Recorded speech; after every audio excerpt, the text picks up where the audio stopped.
Hi, this is Vince here, and thanks for joining. Today I'm going to hopefully help you with some techniques and give you some tips. Did I say techniques? So basically, I'm just going to work through my workflow, and yeah, I think this could be useful to you. If you've got any questions, please feel free to comment. If you like this, please subscribe. So let's get cracking. So the first thing I do with any song is I will go and select Edit and record Quantization. And you're thinking, what the hell is that? Probably a lot of you know what that is, but if you don't know what it is, it's super, super useful, maybe the most useful thing you can use. I will tend to use 16th note quantation. So what that means is everything that you click, every button you press, everything that you do with MIDI is automatically quantized to 16th note. You can use 8th note quantation if you want a bit of a tighter feeling sort of drum, like for a drum kit, but that's, for me, that's way too tight and doesn't give you any flexibility. You can go to 32nd note quantization. If you wish to choose extremely, extremely loose quantization, for me, 16th note just kind of sits really well in there in terms of dance music. So yeah, I guess it depends on the genre. There's triplets quantization. I think if you make a certain style of music, that would work as well. But for me, it's 16th note quantization. So the first thing you get when you open Ableton is this screen here. So shortcuts for me are just massively, massively useful. I think most of you know some shortcuts already. Most people in the world seem to know what Control Z is, and that's cool because that's undo. But I just want to work through a few shortcuts that I think are really useful. And we'll start with Tab. You're probably thinking, what? Tab? Tab takes you from session view to arrangement view. And I think it's useful because there are just some things you can't do in arrangement view. I do most of my music work in arrangement view, but sometimes you need session view, particularly when you're looking at the master levels. As you can see here, there's no real way to change your master levels. You can try pressing all sorts of stuff. I've tried this, but really you need to go here. So tab, having your finger very close to that tab is really, really important for me. The other thing is returns. So returns in conjunction with tab are extremely useful. So what that means pretty much is if you want to have a lot of control over an effect, you can create a return. So the system, Ableton, automatically gives you a reverb and a delay return. You can actually remove these, so just delete them. Just select them and press delete. Just right click, create another return track. It just says a return. But if you want, you can put any effect in there. So you can put a delay in there. Actually, it was just the same delay as before. And you can create as many returns as you want. And that's what's really cool about it. Let's just create loads of returns. So you might want like a delay. That first delay, you may want just a normal delay. Second delay, you may want sidechain compression. So you can put a compressor in there. I mean, I've got something called a kickstart VST, and that is just literally a ducker and a Nicky Romero kickstart. Very, very cheap, extremely useful used. I use it almost every time on every track. So you can have a delay with a duck. You can have reverb. I think you know where I'm going with this, so you can, let's just go with, just select a reverb. You can have echo on another one. So you can put things like compression and limiters and stuff on those delays, but those return buses, so return tracks. You can put anything on them, but really what they're really useful for are effects that change the sound or elongate the sound of your tracks. And the reason they're really, really useful is because you have a lot more control. As I said, you've got a ducker here, but this one doesn't have a ducker. And in addition to that, you can actually do some automation on them. So you've got more control over the automation of those sends as opposed to what's on the track. Let me just give you a few examples. So I'm just going to, I'm just going to pick a kick sample. I'm just going to type, okay, typing the word kick in there and just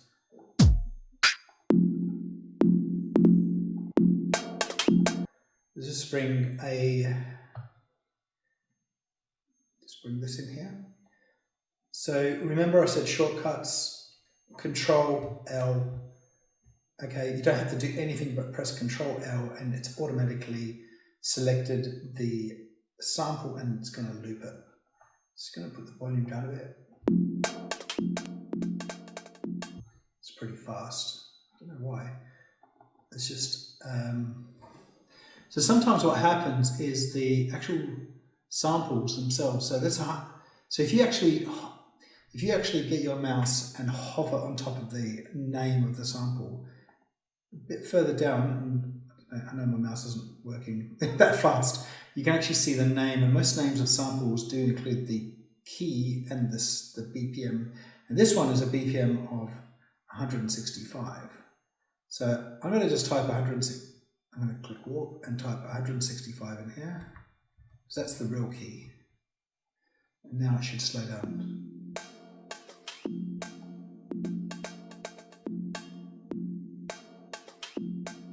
So the other thing is, as a default with Ableton, everything in terms of warping, it warps to beats, okay?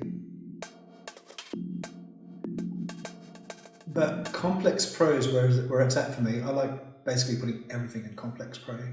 If you want to warp to beats, you can also do your own warping by just double clicking on those bits and just moving stuff around. But I'm not going to do that now. I'm just going to Control Z, undo. And by pressing the track, now remember I said to use tab. Pressing the track, using tab. Remember that A is delay, B is delay plus ducker, and C is reverb. So let's press the track so it's highlighted, press tab. So that's where tab is also really useful, is you've got A, B, C, and D returns. So let's listen to it with a bit of A.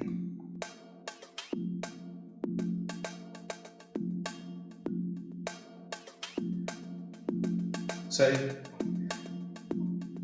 if you put it right to the top, it's way too much delay. But you know what? You've got control.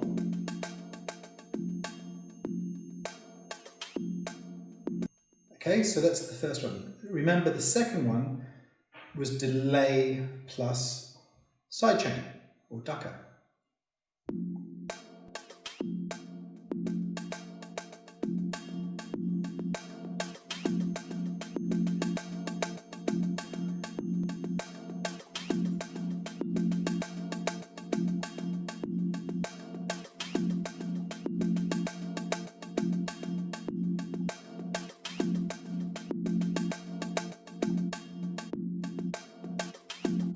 Okay, so the ducker, just press tab again. The ducker is a bit more pronounced now. Okay, and lastly, the third one, and you can put loads of returns. So we've got a fourth one, D, which we haven't got anything on it. The third one is a reverb.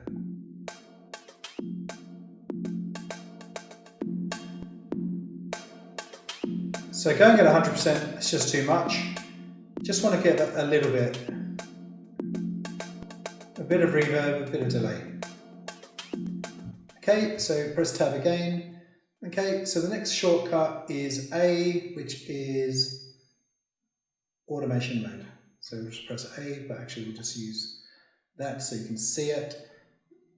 Okay, that's zoom. So you just got the zoom button at the top there on the mouse, zoom, hold and zoom, and you can see the whole sample basically on the screen.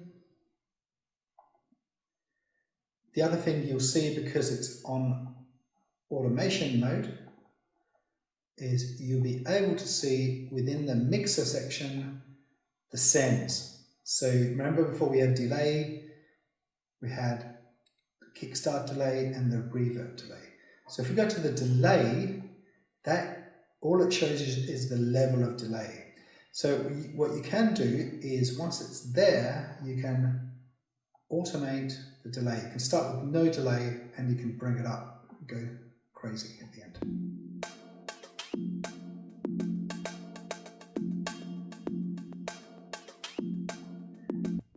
Similarly with the reverb, you can start with a lot and just go down to nothing. So you can see there, you can do quite a lot of automation, but all you have is a bunch of return tracks with effects, and those. So the beauty is if you want to now go and say use another sample. Let's pick a bass. I don't know if that's going to sound good. Let's just give it a go.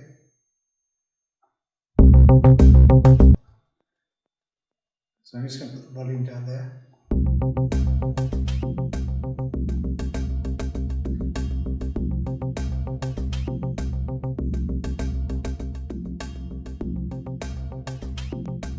So let's press tab again.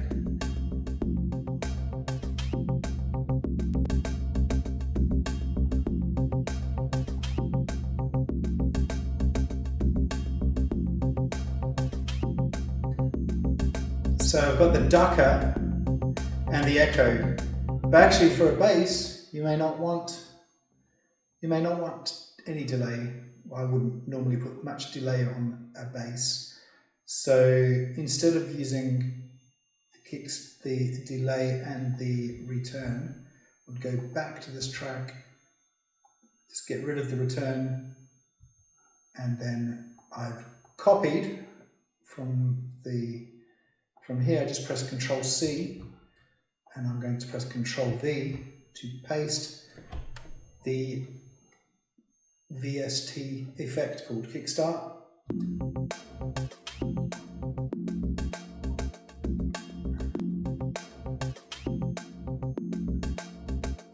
So you can hear that's audibly making a difference.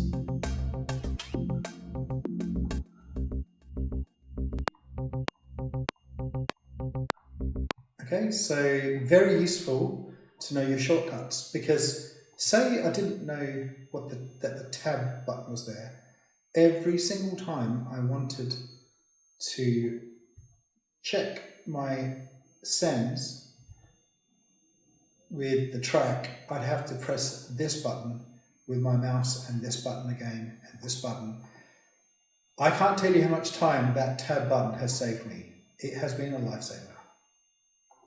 So the next tip is gain staging, and it's quite early up because I think it's extremely important, and a lot of people don't really think about gain staging too much, but most pros, most people who are really experienced, who make great productions, are very, very aware of gain staging.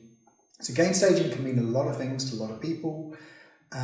Gain is basically volume. Well, that's what I think it is. It could mean something to someone else, but for me it's a volume level. And why it's important is because volumes matter in terms of your perception of a track. So before we had the same song, I'm just going to let you hear it again. Check out the volume of the bass, it's -21. But when it was first on, it was this. Too loud. So the idea is to listen objectively, listen to the song and see get a sweet point where the song sounds good together. So it's quite easy with 2 tracks. It starts getting more challenging over several tracks. Let's bring a kick into the equation. So I'm just going to get a kick. Hopefully a 4 on the floor kick sample.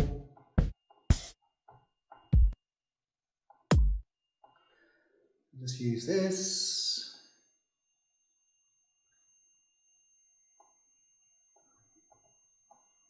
I'm just going to press Ctrl D. Just make sure this works.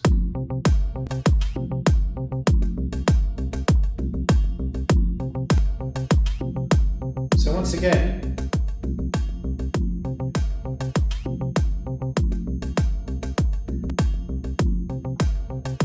so that's all cool, but gain staging also means frequency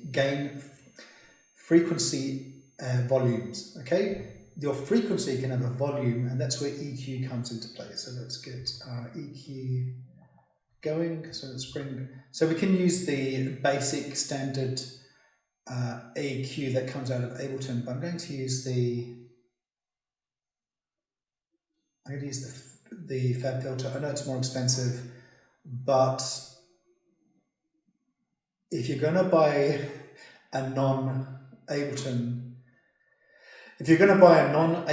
VST, invest in Pro Q3. It's just really low latency, and it's just so easy to use. So let's have a look at what this second track here, which is a very muddy bass line, looks like. So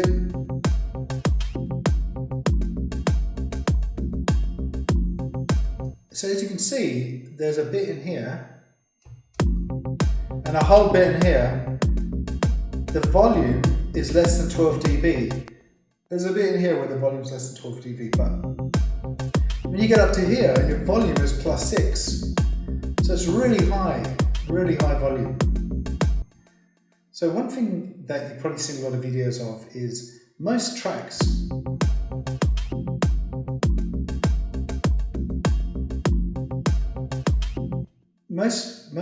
anything under 30 Hertz is actually inaudible. So if we've got information in our track that we don't need, get rid of it.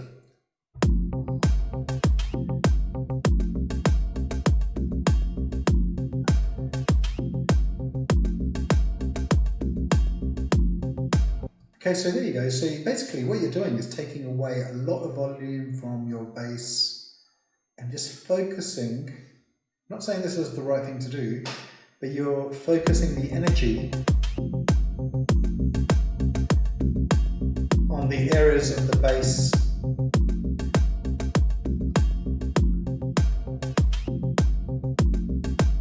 that actually have sound.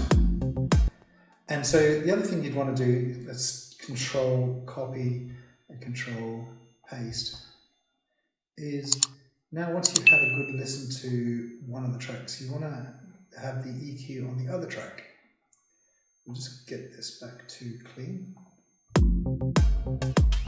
Once again, let's kill about 30, 39.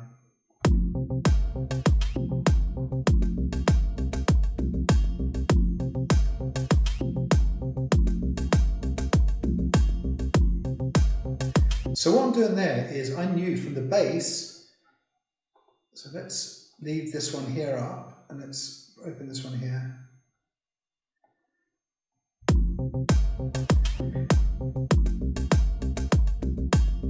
I can tell from the bass that the main frequencies are around the 200-300 area. Okay, so I'm just kind of ducking it here to give some space to the bass. And similarly, there's nothing around here, so I've just kind of increased it a little bit. It doesn't need to increase, but I've increased it a bit, so you can just hear it more. But you can even bring it down and still be quite audible. I guess you want to play with the volume until you get a sound that doesn't sound annoying and that sounds, you know, something interesting and something useful. Once again, you do the same type of EQ work. Press Ctrl B on the kick. You can use presets.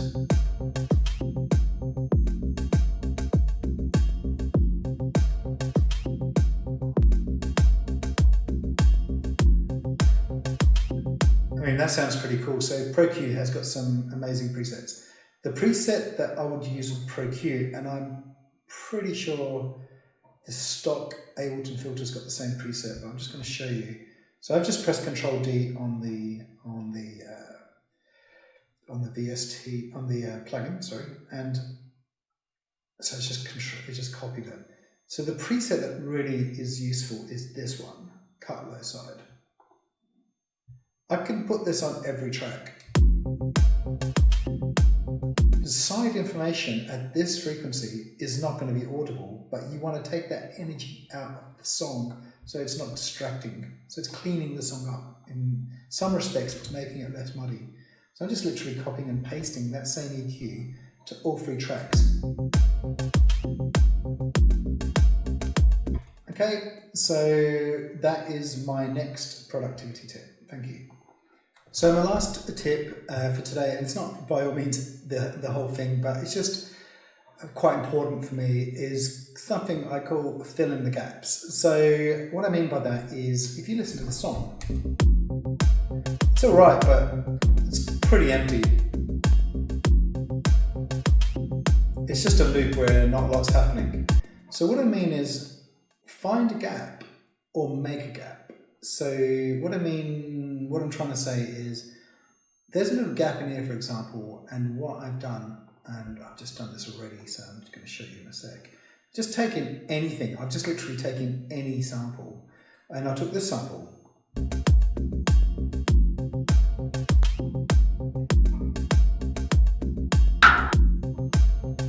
And you think, oh, that sounds shit. But why does it sound shit? Analyze. Why does it sound shit? Because, firstly, it's too loud. Okay, put the volume down. So, by the way, volume, this is probably not the best way to put the volume down. Utility is a good way, but this is the faster way. Okay, so, yeah, very fast, just quick way of doing it this way. But then later you may want to put utility in and start messing with volume. And the other way to change volume, actually, for me, the best way on a sample, is just to decrease it here, because that's the best way, because it gives you some headroom. So let's listen to it with the volume down. So it doesn't sound too bad. So the other thing is, the sound isn't really that great, but I am going to do something called Control E, which is to split the sample away. So I can select this and press delete, and then I can press Control J just to consolidate it, because I'm going to reverse it. So let's listen to it now, reversed. Just push the volume down there. So I just press tab.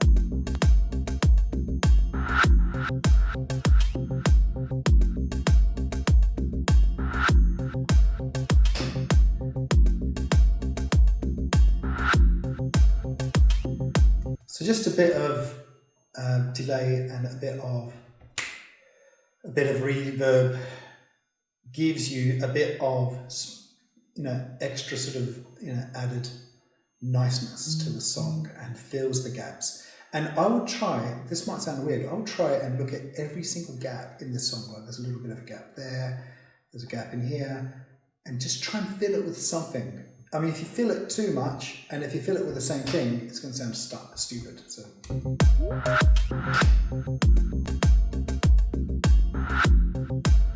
Yeah, it's a bit too much, right? But the point is just try and come up with some type of variation of the fill. I mean, I don't even know what's in the sample, but I'm gonna. Looks really loud. And then mess with it. So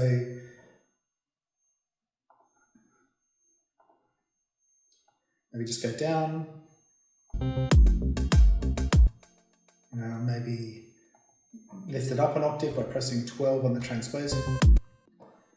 So fill the spaces. So the other thing I did mention to you was add spaces, which is equally as important. So let's just duplicate time. I can just press Shift Control D, but just to show you how to do it. So you can add stuff, or you can take away. So you can take away a little bit of the track there.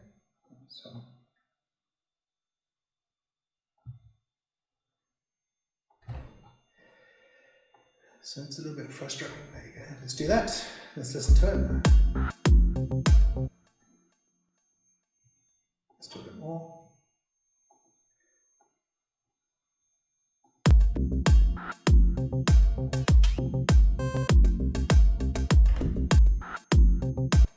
So you can see that it's not a big difference, but if you're listening to a loop on repeat, you do need to add that variation.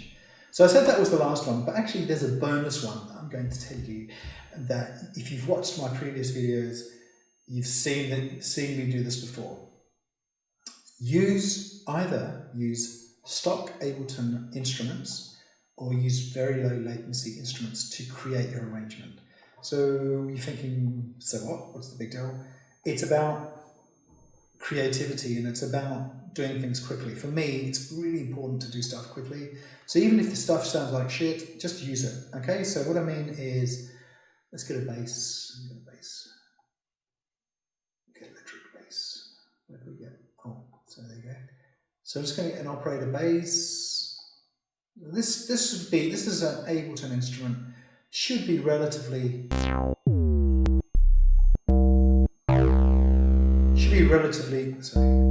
low. So I'm just dragging that there.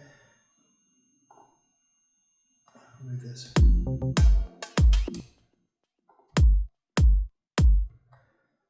So this is an Ableton bass. It should be low latency, low CPU. And why that's useful is the last thing you want to do when you're creating a track is trying to freeze other tracks and trying to get everything, fixing things up in the middle of the track when all you're trying to do is create a song, right? So let's just do that.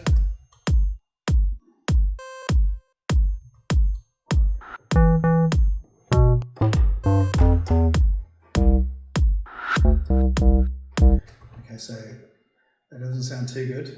Let's bring it down an octave.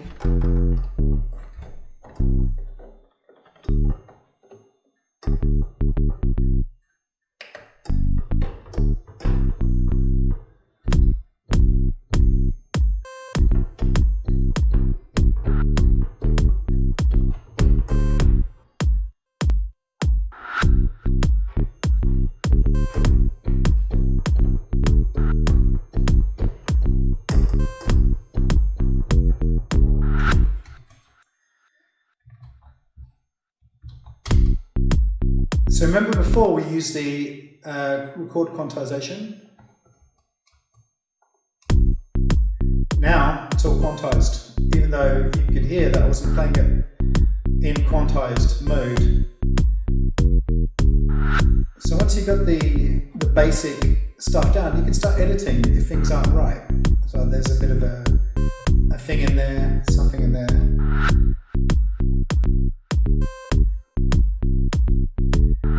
And then you can start messing with pitch.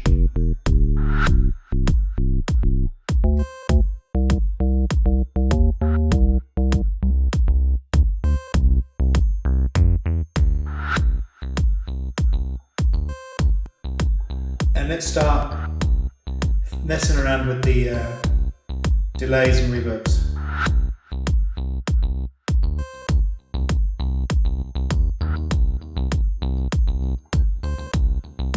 Let's get some hi-hats in.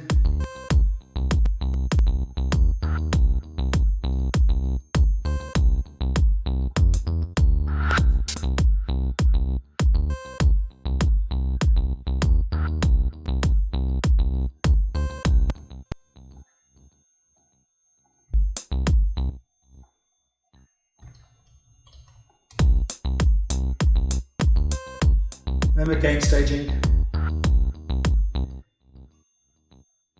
And what's actually quite useful is you can actually select more than one track and then press Ctrl J and consolidate them.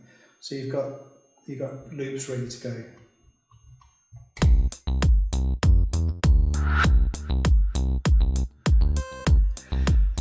Okay, so there's your sort of the basics. So what I wanted to say is I've got a VST synth which I love, and it's called Diva.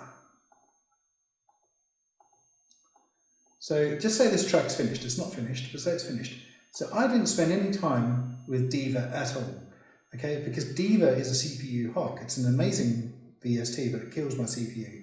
So I finished the track pretty quick because I used a stock Ableton VST.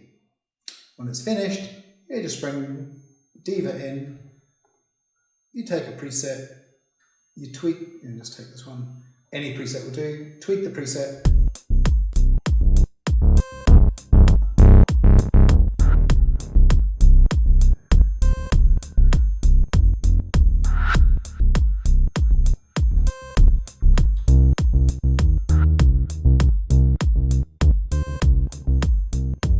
Okay, so they're my tips for today. I'm going to have some more tips later, but these are the sort of the key top tips for me. If you liked this video and you want to see more, please subscribe, click that bell. If there was anything here that you didn't agree with or you thought was rubbish, just let me know too. I am not precious. I do not mind. I like to learn. So thanks a lot. See you later. Bye.